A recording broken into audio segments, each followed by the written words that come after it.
Hello, everyone, and welcome to the online information session for the National Endowment for the Humanities Public Scholars Program. My name is Mark Silver. I'm a program officer in the NEH Division of Research Programs. And also on the call is my colleague, Gwen Yates, who serves as the program analyst for the Public Scholars Program, and my colleague Jackson Foster, who's giving us technical assistance today. This session is scheduled to last for 1 hour from 2 o'clock until 3 o'clock Eastern Time. I have a presentation that should take about 30 minutes, and then I'll answer questions from you for the remainder of the hour. Here's an overview of the topics that I'm planning to cover. I'll start off with the goals of the program and its scope. I'll explain the eligibility requirements and go over some key details of the program, including the time commitment that we expect from grant recipients. We'll look at the review criteria, the application materials that you have to submit, and the mechanics of submitting your application. And then we'll get to your questions.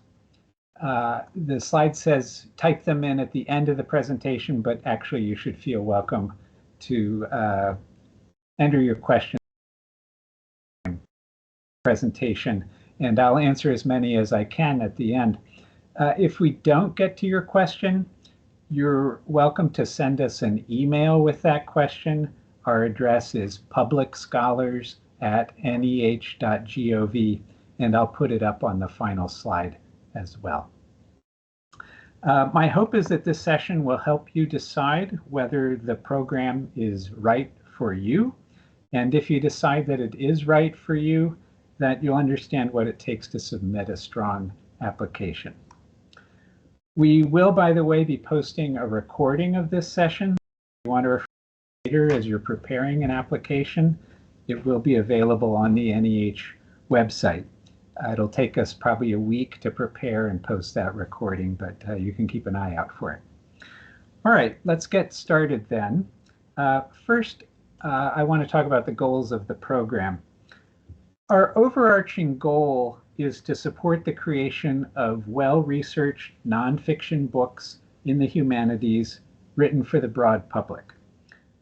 Related to that goal, we want to encourage writers outside the academic world, non-academic writers, to deepen their engagement with the humanities by strengthening the research underlying their books.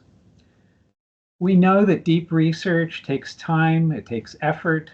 It's not always possible to put as much research into a book as you might like to, and we want to help solve that problem. We also want to encourage academic writers in the humanities to communicate the significance of their research to the broadest possible range of readers.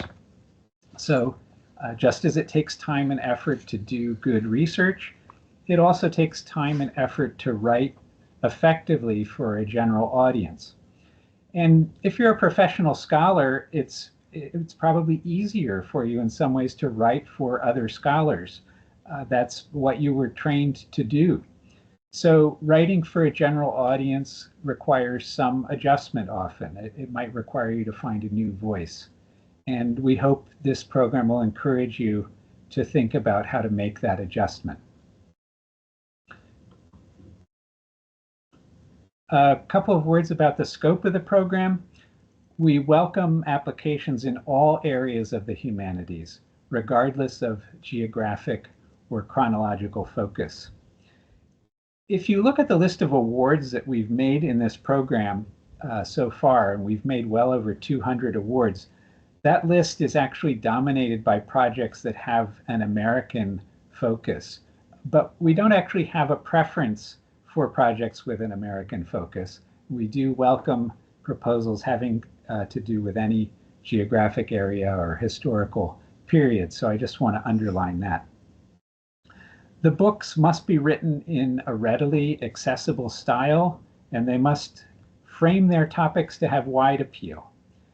This is absolutely crucial in this program, If you're not interested in devoting energy to those things, this isn't the right program for you.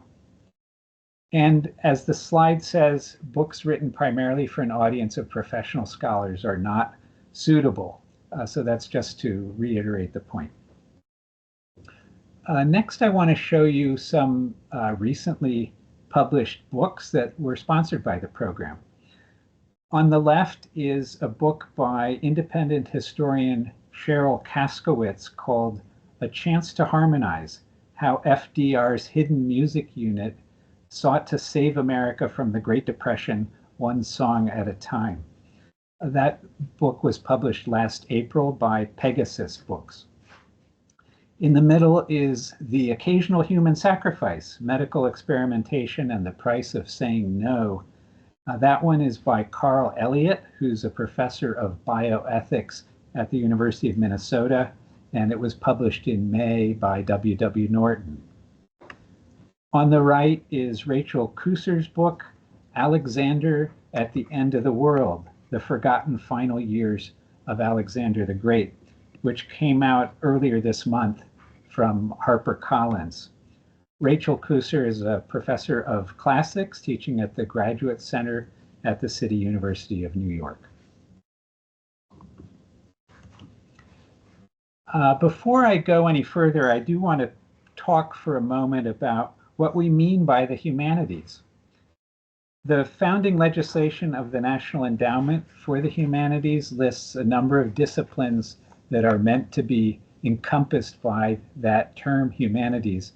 The legislation also makes clear that it's not intended to be an exhaustive list, but it does mention these disciplines on the slide: history, literature and language, history and theory of the arts, philosophy and ethics, archaeology, comparative religion, jurisprudence, and those social sciences employing humanistic methods.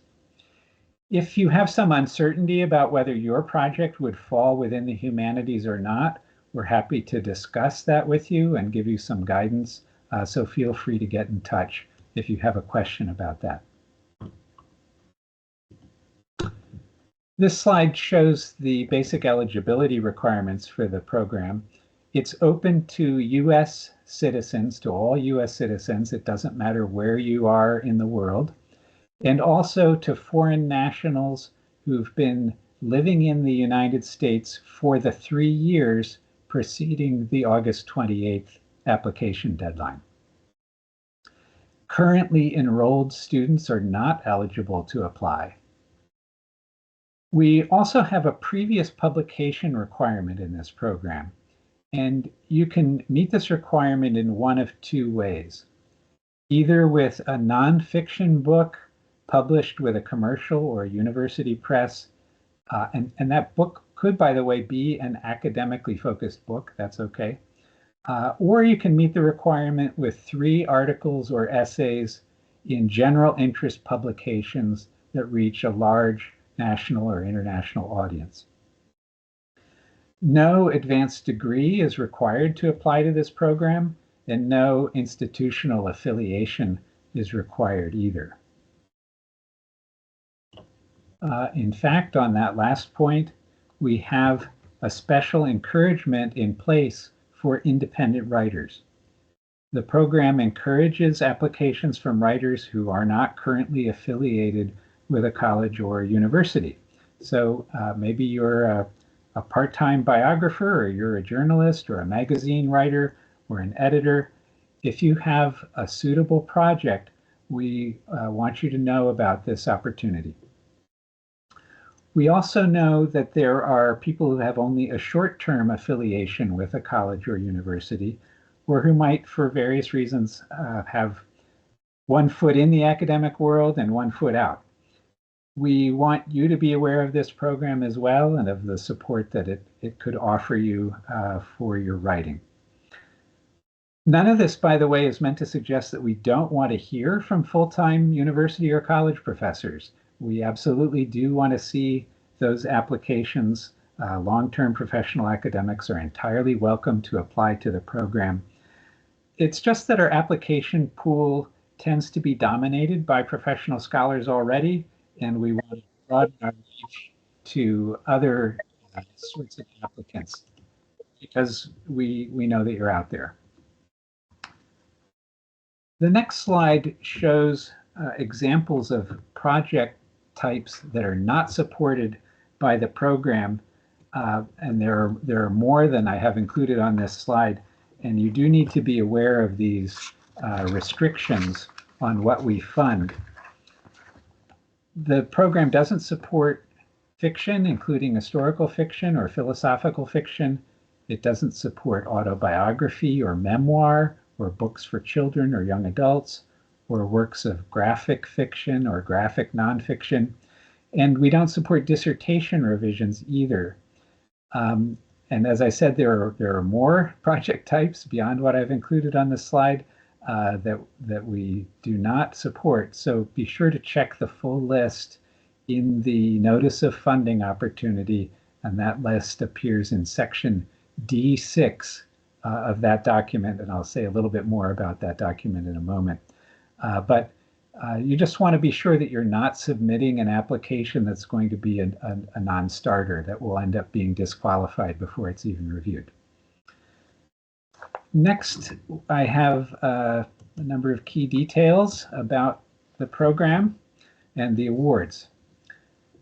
We're buying your time with these awards, so we're very strict about the rules that I have on this slide. The minimum duration for an award is 6 months of full-time work, or the equivalent. So you could, for example, work half-time for 12 months on your project, and that would meet the requirement since it's the equivalent of 6 full-time months. The maximum duration is 12 months. And that's true even if you're working part-time on the project. So you can't run your calendar longer than 12 months under any circumstances. You can't work less than half-time at any point during the award period, and you must hold the award continuously. How about the money? How much money would you get? The stipend is $5,000 per full-time month.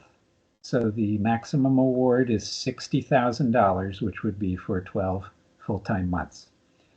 We reduce the dollar amount accordingly in the event that you're working part-time or if you're working less than 12 full months on your project. The application deadline is August 28th, 2024, and you'll hear an answer from us in the first half of April 2025. So it takes us, about 8 months to review your application and give you an answer, and you need to account for that lag in your planning. If you were to be notified that you've won an award in April of 2025, the earliest possible start date would be June 1st, just a matter of weeks after you get the news. And the latest possible start date would be October 1st of 2026. So we give you a fairly generous window there in which to choose when to start your clock running. So again, the big takeaway here is as you're planning your project and your schedule, you need to be aware of the timeline that we have and take that into account. Typical activities and products in this program include research in primary and secondary sources, interviews or field work, travel to archives and other research sites, and then also the work of writing and or revision of a manuscript. The typical products are print books, generally published with a trade press or with a university press that has strong marketing and distribution. You are permitted to propose online materials intended to supplement a print book, but the primary product in that case would still have to be a print book. We also see people including ebooks and or audiobooks as a part of their publication plan, and that's also perfectly fine. This next slide is a very important one. It shows the review criteria. Every application that we receive that's eligible will be reviewed by a panel of external peer reviewers. And these are the criteria we give them, the criteria we ask them to use in their evaluations. So as an applicant, you absolutely must understand these criteria and keep them in mind as you're preparing your application.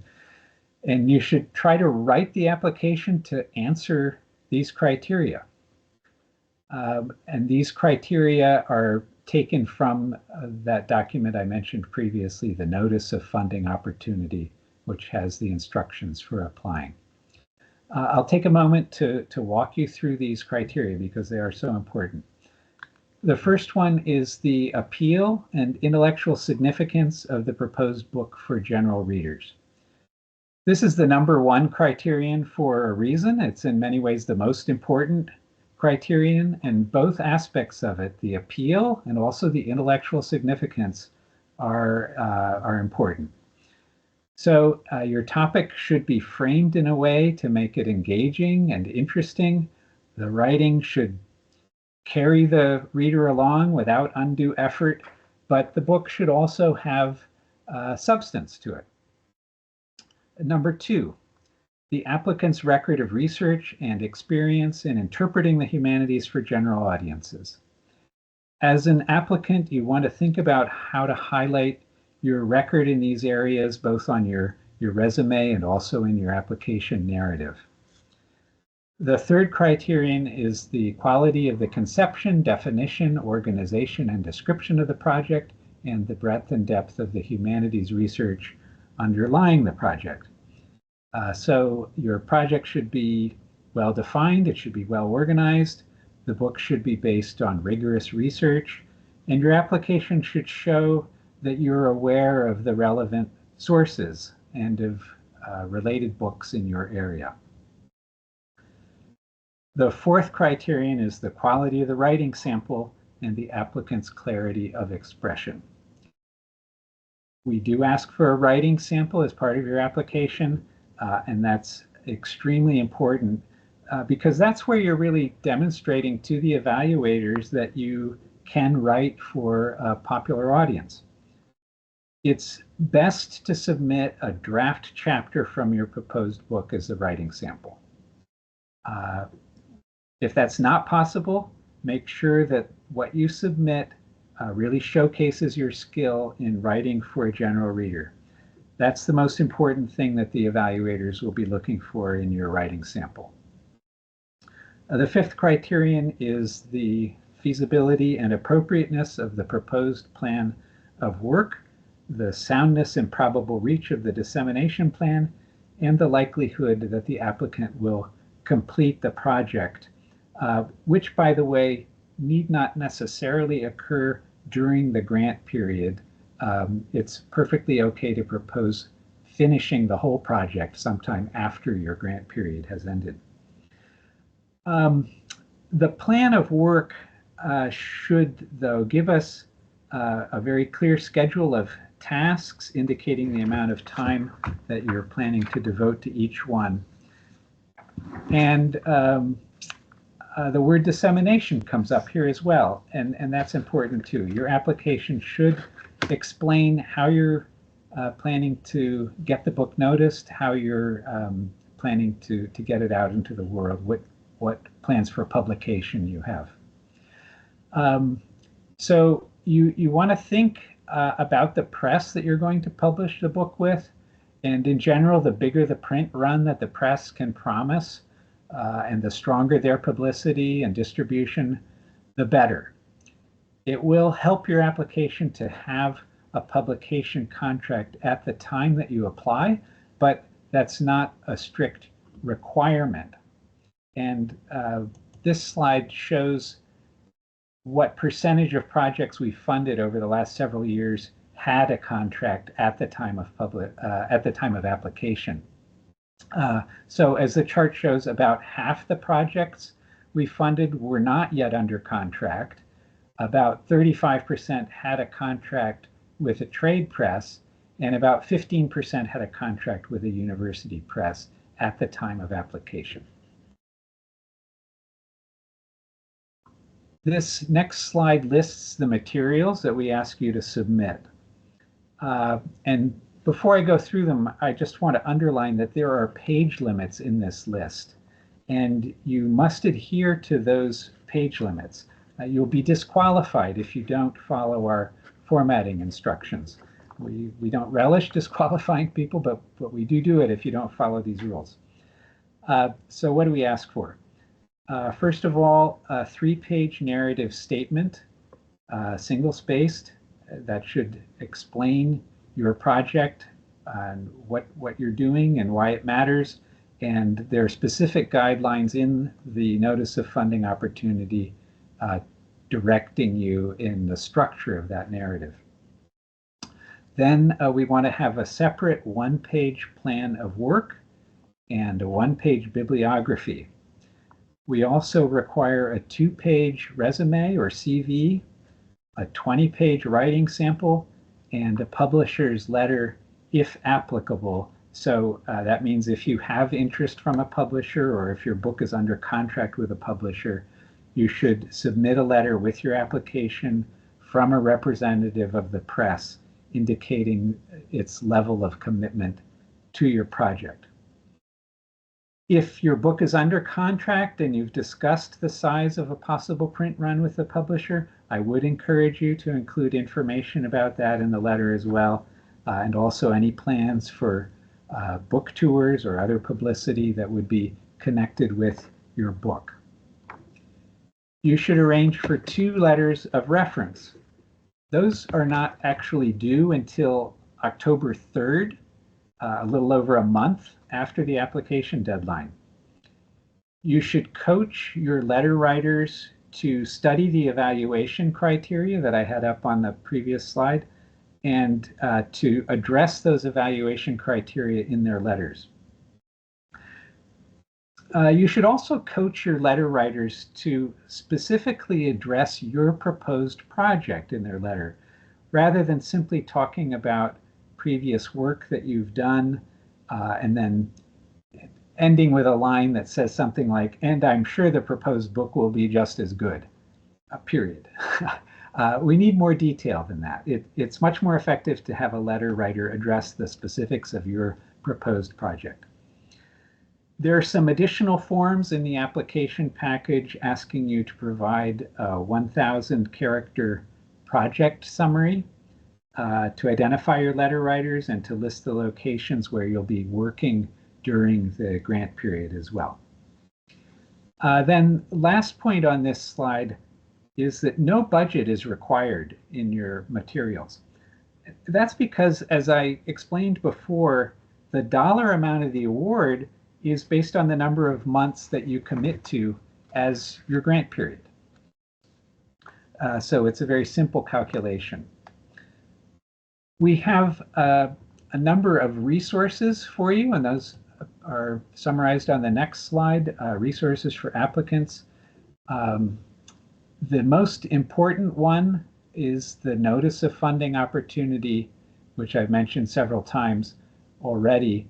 And this document is available as a link on the same web page that you used to register for this online information session. The Notice of Funding Opportunity is it's about a 20-page PDF document, and it contains all the instructions for assembling and formatting your materials, as well as instructions for submitting them to us. So if you're not familiar with that document yet and you think you're interested in the program, that would definitely be your next step, to read through the Notice of Funding Opportunity. We also have available on the main program page a number of sample application narratives. There are 9, I think, up right now, 9 examples of successful applications that you can study. There's also a list of recently funded projects and another document, our FAQ document, listing frequently asked questions and answers to those questions that you can also refer to. All of those things are available, as I said, on the main program page, and I've provided a link here on this slide. Then the last item on this list, and not to be neglected, is advice from the NEH staff. And the slide gives you our email address and a phone number you can use to reach us. We'll usually be able to get back to you more quickly by email than by phone, but we are available for phone conversation as well. We cannot comment on draft applications, so please don't submit draft applications to us, but we can respond to specific questions that you have about your application. Submitting your application, a couple of things about the mechanics of getting your application into our system. First of all, you need to register at the website grants.gov, which is the portal that you'll use to submit your application. And as part of that registration process, you'll also need to create an account at login.gov, which is a website that issues user credentials for government websites. Once you have registered, you have to create an individual applicant profile in your account, and that's the second point I have on this slide at the left. The most common mistake that we see from applicants is failure to do this step, failure to create an individual applicant profile.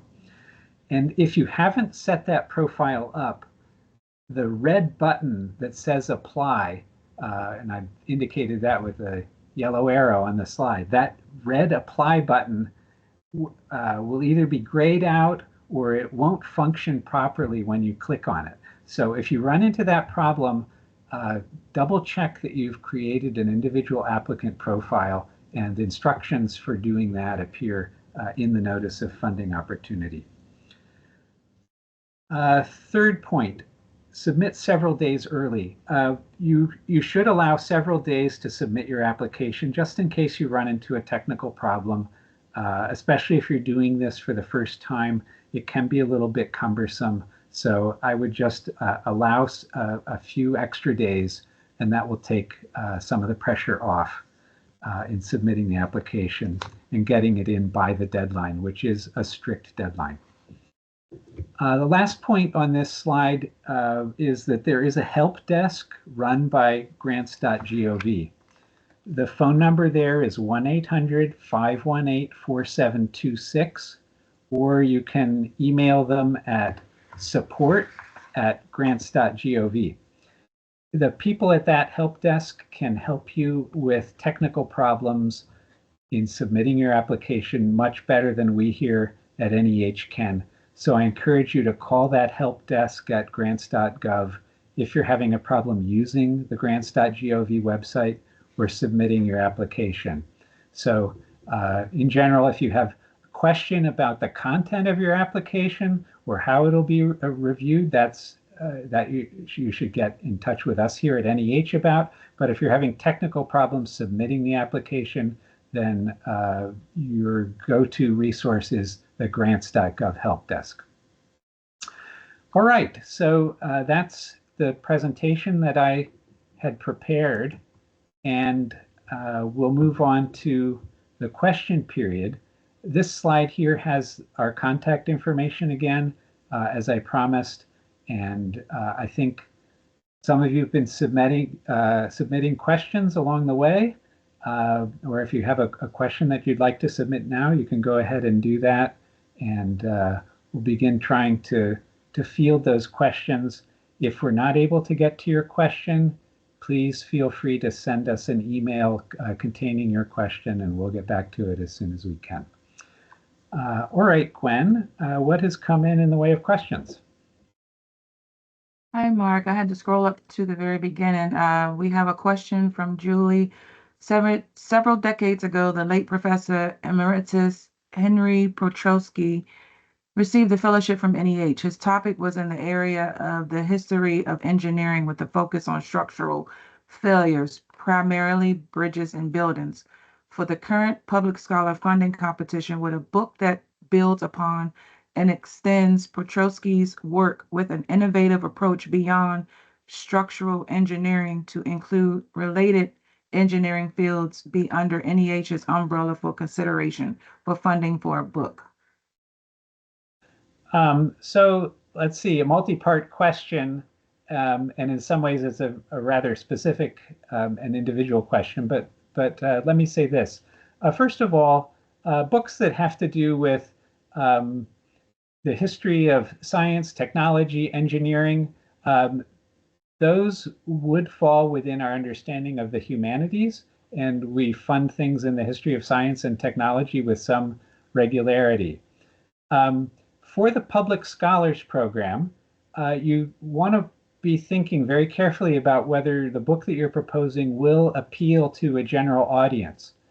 The way that question is framed, it makes me wonder whether a general audience would be engaged and interested, attracted by a book that is focused particularly on building on another scholar's book. So that would be something I'd encourage that person to think about. It's often more effective when you're trying to reach a broad audience to think about a broader framing of the project that starts with some sort of question that has intuitive appeal that many people will sort of prick up their ears at and say, "Oh, yes, I'd be interested in that." So a broader framing for that project that might encompass the work of this previous scholar, might be a way to go. But I would just think carefully about the breadth of the project and its likely appeal to general readers for any application to the Public Scholars Program. Next question, can we mix full and part-time months in the application? For instance, 6 months part-time and 3 months full-time. Yes. I understand that a project could extend beyond the award period. Is this correct? Yes, that's also correct. Um, and just to elaborate on my rather terse yes a moment ago, you can mix part-time and full-time work and switch back and forth between those two statuses. And the sort of details and caveats about that do appear in the notice of funding opportunity. So I would look there if you have further questions about that, or you can get in touch with us. And then now I've forgotten what the second question was. So could you just remind me of that? Let me see. It says, I understand that a Oh, yes. project could Yeah, extend. I remember now. So can Yes. your project extend beyond the grant period? Yes. So it might take several years to write a good book for general readers when you take into account the research time and the writing time.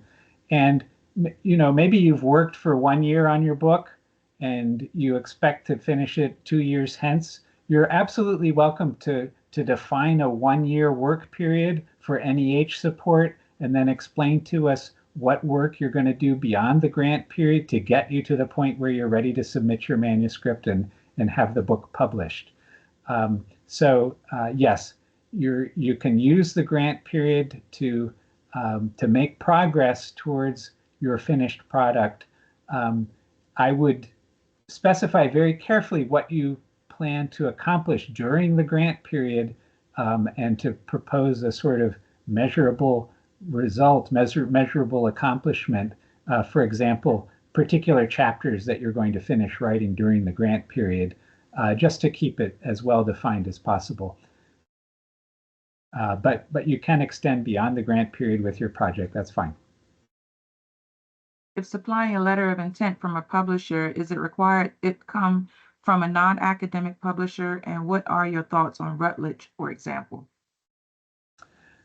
So we don't require that you publish with a non-academic publisher. About 15% of the applications that we funded over the past several years were under contract with a university press.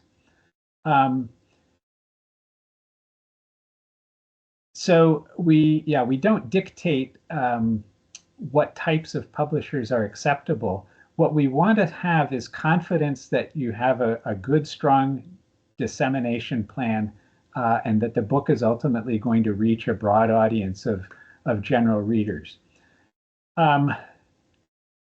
Maybe I won't, speak to Routledge in particular, but you should think about what kind of marketing and distribution whatever press you're looking at has. And if you're in talks with a press, ask them some questions about the potential print run, how many copies might be printed in a first printing, and what plans they might have for attracting reviews in the press, and getting the book noticed. And the stronger those plans are, the stronger your application will be. Does the writing sample need to be one 20-page long piece of writing, or can you have multiple essays, articles written for public audiences that totals 20 pages? Yeah, it's okay to give us more than one piece.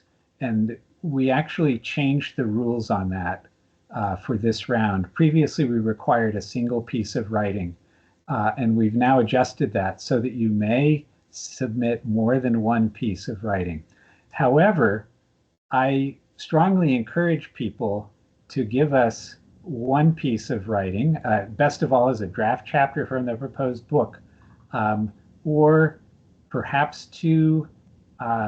Going beyond three starts to make it harder for the evaluators to judge how you handle an extended piece of writing. And you're proposing a book, of course, in this program. And so the evaluators will really want to have confidence in your ability to write at length before greenlighting a project in this program. So although it's allowable to submit multiple pieces, I encourage you to think about submitting one long piece, maybe two, and I would hesitate to recommend that you submit more than three pieces. But technically, we don't have a limit on the number of separate pieces of writing that you can submit as your sample. How much detail per chapter should we give in the chapter outline, especially if we have a significant number of chapters? Can you also speak to the recent changes in organization for the 3-page narrative as compared to the samples posted on the NEH website? Yeah, so how much detail should be provided in chapter outlines? That's a good question, and it really is going to vary depending on your situation.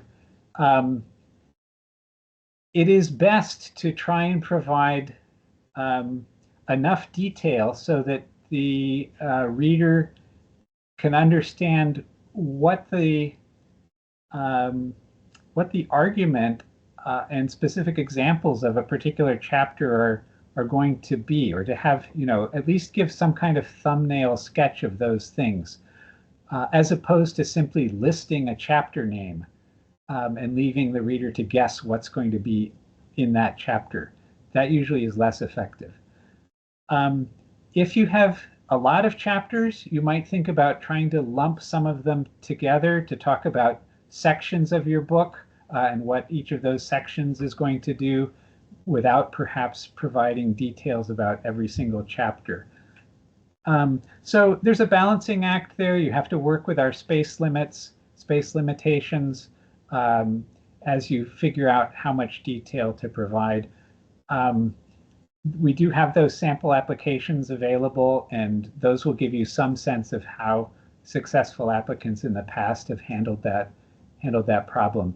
But in a 3-page application, as a rule of thumb, I would think about devoting half a page anyway to explaining what's in your chapters, and potentially more than that if you have more chapters. Once you get beyond 1 page of chapter outline, I think it might start to dominate the narrative in a way that's not completely helpful to you. But again, it does depend on individual circumstances. So I really hesitate to lay down general rules about that. Then the second part of the question was basically why do the posted samples not follow the same page limits as the current rules require? And the answer is that those samples were submitted in previous rounds of the competition. We prefer to post samples of books that have been published rather than books that are still in process. So we have a bit of lag time between the time that a particular application came in and the time that we posted as a sample. And so the rules have changed since those samples were posted. And yeah, that's the answer to that. Okay, we have a question in regards to the upcoming election.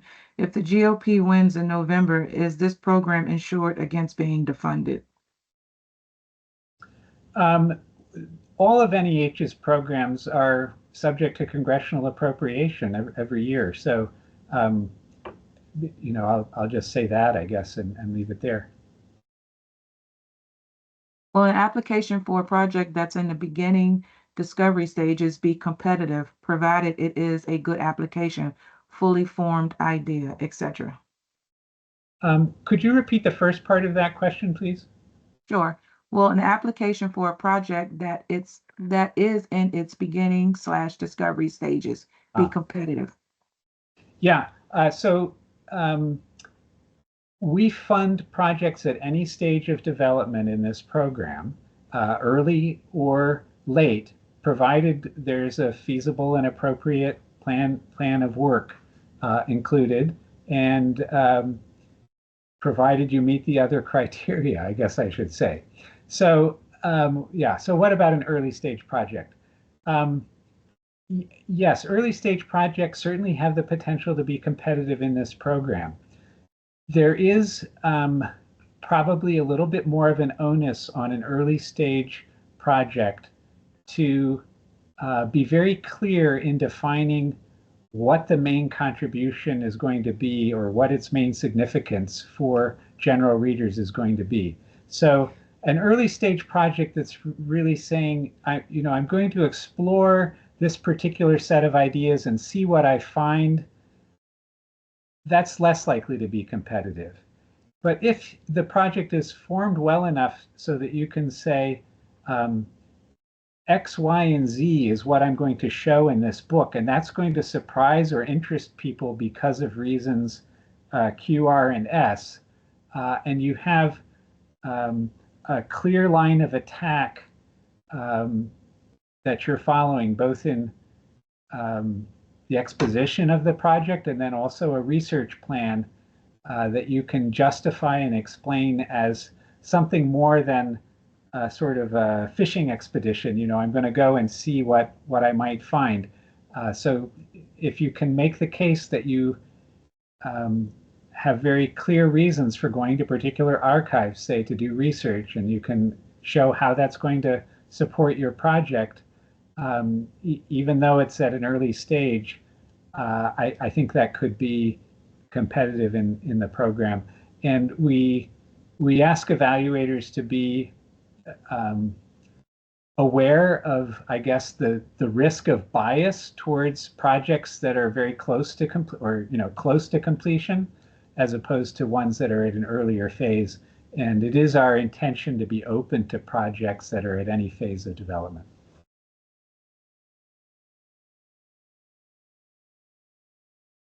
What are ideal recommenders? So for your letters of recommendation, I would think about how to use those letters to round out your application package as a whole. So that includes your own identity as a writer. If you're an academic and you've had an academic career and you've written primarily academic publications, it would be helpful to have a letter writer who's not an academic, who can speak to the likely appeal of your book for general readers beyond the academic world.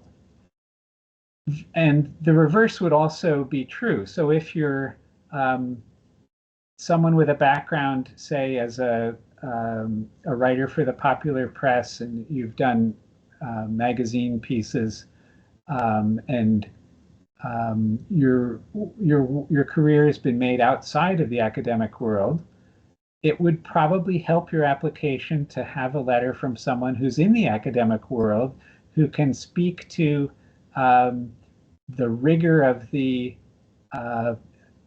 research underlying your project and to provide some context for it in terms of its intellectual significance.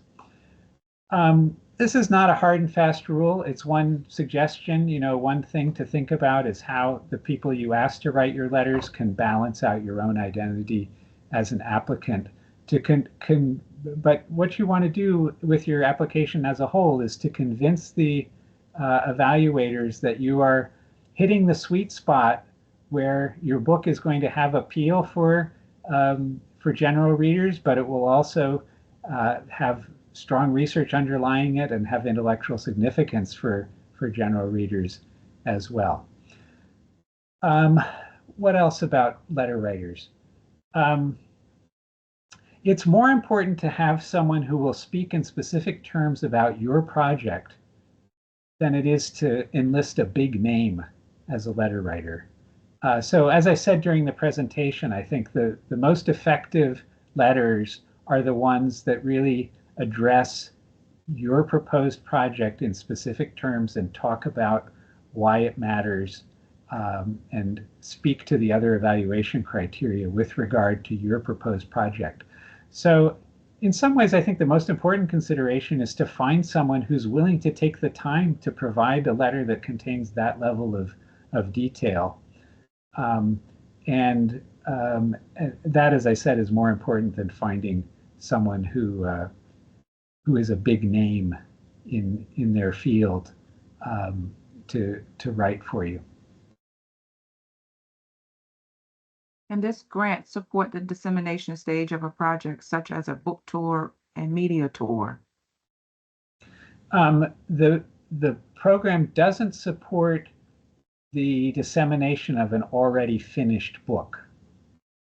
That's a restriction that appears in section D6, which I mentioned, lists our restrictions. So you shouldn't include time spent touring or promoting a finished book as part of your proposal.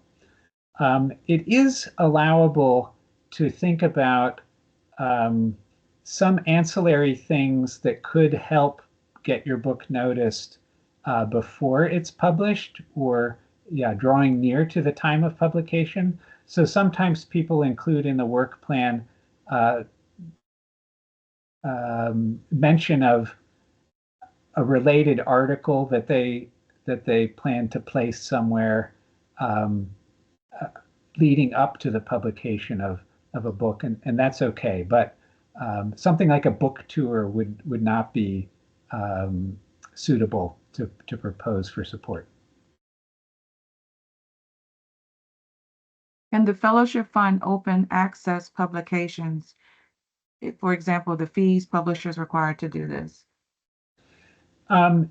Yeah, so an open access publication is okay. And if you had fees associated with that, you could use the money towards those fees. As I said, we don't require a budget as part of these proposals. So if you have expenses related to bringing the book out into the world, and that could include open access fees, that would be all right. Can co-authors apply for the Public Scholars Program? Yes.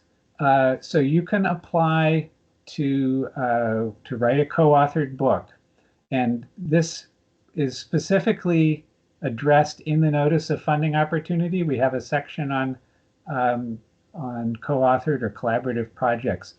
There are a few caveats. So one is, if you're working on a co-authored project and both co-authors want to have support from the Public Scholars Program, you each have to submit a separate application. and each of those applications will get separate review. You can't split one of our awards because the awards are intended for individual recipients, but you can submit paired applications in the way I've described, where each co-author is submitting a separate application, and you would explain who's doing what work and how you're going to divide the labor and coordinate it and so forth in your applications. But that is allowable. And I guess the other part of that would be, what if I'm working with a co-author and I want support for my part, but the co-author doesn't need support for their part?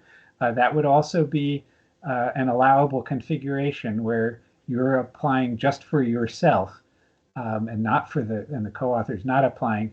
Again, you would need to carefully explain the division of labor and how the pieces are going to fit together, how the pieces of the project will be coordinated. What about projects for which publishers have already given generous advances? Does NEH see these as less deserving of funds? We do not. So it is acceptable to have an advance for a book project. We don't hold that against you. These the evaluation criteria you might have mentioned, you might have noticed, don't include financial need as part of the criteria, and we don't make an attempt to gauge people's financial need. The applications would look rather different if we were trying to collect financial information from people.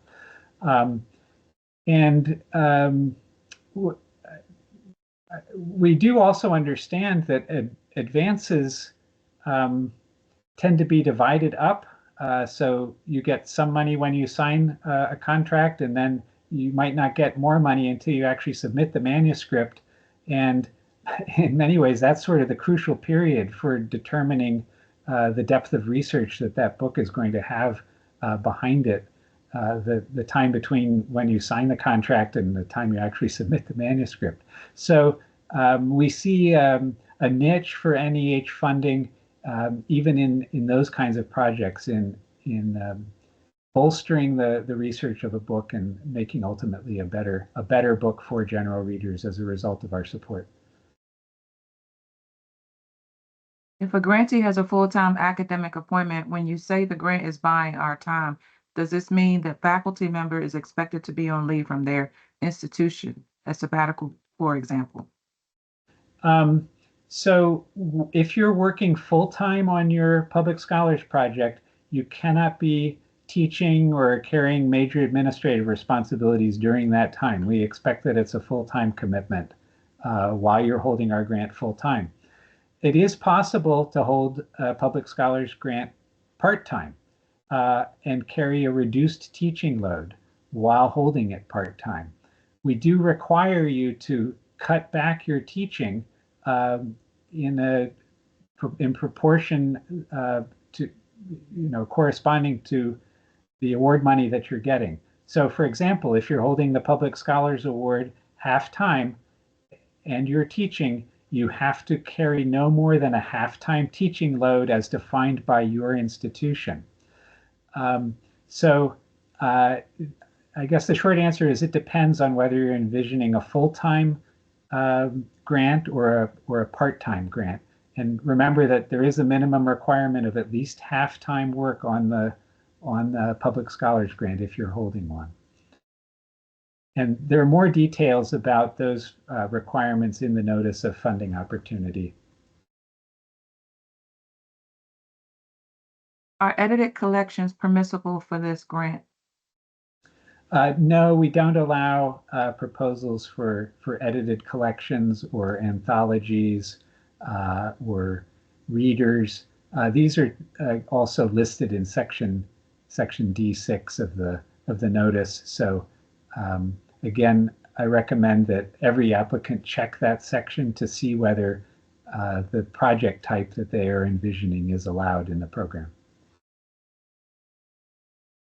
My book project is a collection of stories that took place in museums, and each museum is illustrated. Is this considered graphic nonfiction and is outside the scope of what qualifies? I believe I might have addressed an email from this questioner in the past, and I'd be happy to continue that email exchange if that would be helpful to you. Um, so um, if you're seeking funding for the work of illustration of what of any kind, I guess, whether for a graphic novel or graphic nonfiction, that's not allowed. So you cannot be proposing the creation of art as part of your grant activity. And that's partly because there's also a National Endowment for the Arts, and we need to maintain a distinction between our missions.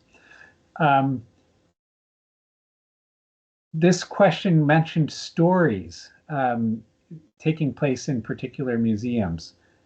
We have restrictions on fiction as well. So that would be what exactly is meant by stories would be another question I would want to ask.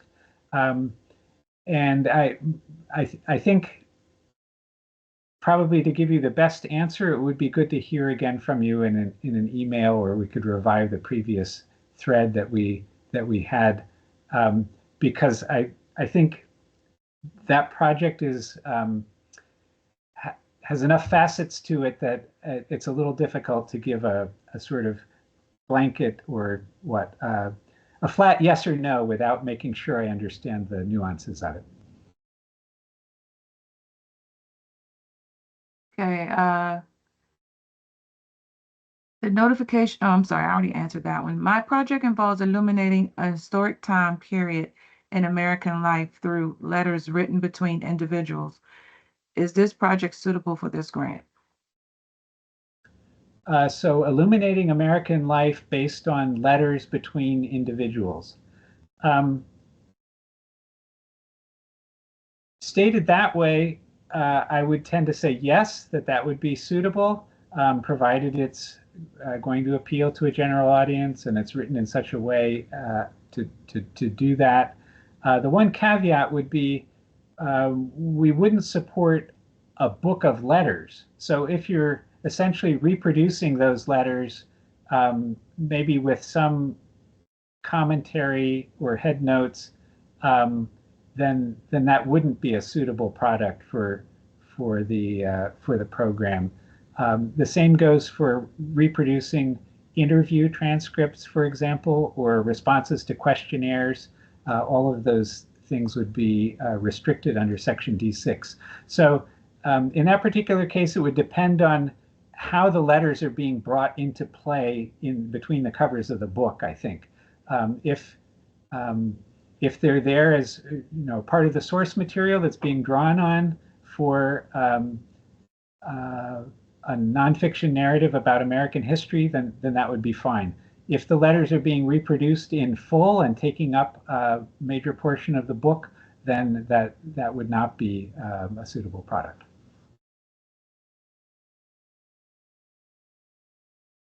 I think we've got time for one more question, Gwen. Okay. See. If you submit an application under the NEH Scholars Humanities Perspectives on AI program, can you also submit an application under the general NEH Humanities Scholars program?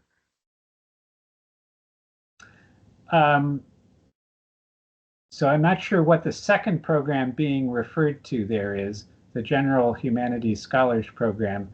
If the question is about this particular program that we've been talking about today, the Public Scholars Program, then yes, you could submit an application to both of those programs. You would need to think about how you would handle it if you were offered both awards, and you would need to account for overlap in your time during the award period as you conceived of those applications. We won't fund you for more than 100% of your time across two separate projects, in other words. But the AI Centers program is an institutional grant program, so institutions apply to that one. And the Public Scholars Program is an individual grant program. and so the applicant is an individual. So as long as you're taking careful account of your involvement in the institutional project in your application as an individual, then that would be okay. And again, if you have further questions about that, that might be another one for you to send us an email about, just so we can hammer out some of the details. All right, I have 3:01 Eastern Time on my clock here, so I'm going to draw this to a close. But I appreciate everyone's interest and attention in today's session. And as I mentioned, if you have a question that we didn't get to today, feel free to get in touch with us by email or by phone, and we'll do our best to get back to you. Thank you.